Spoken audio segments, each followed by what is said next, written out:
It was an amazing night on the island of Sodor. The day's work was done, and all the engines puffed happily back home to the sheds.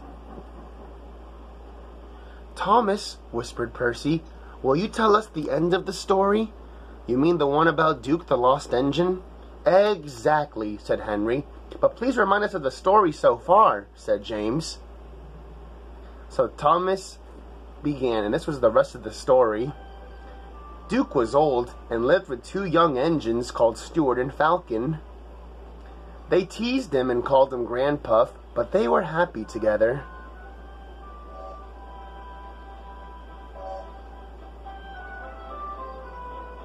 And they also worked together for many years.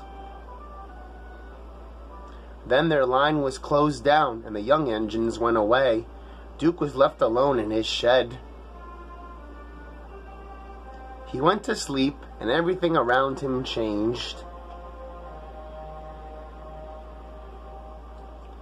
But Duke was never forgotten.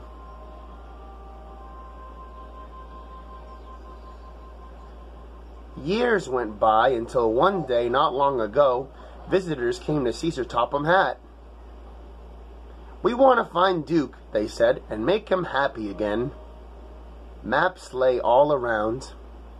If we follow this route that's shown here on the map, and look, there's a part of the old station. If Duke's anywhere, he's there. So they all set off to the mountains far away.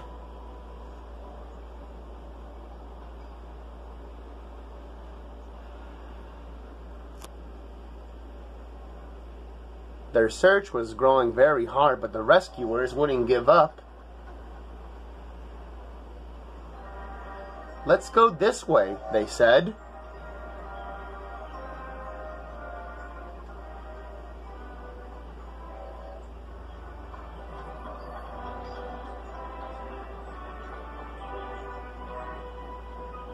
They looked in every area, but they still couldn't find Duke. "He's here somewhere," they said. Soon their search ended, quite by accident.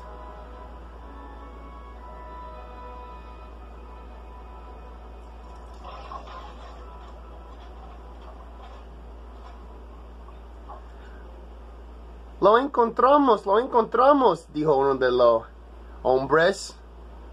"We found our sleeping beauty." "Excuse me," inquired Duke, "are you a vandal?"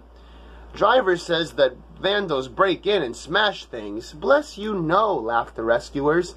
"We came in because we couldn't find your door." "Stuart and Falcon will be very pleased to see you again." "So they did remember," sighed Duke happily. And they all set off for Duke's new home.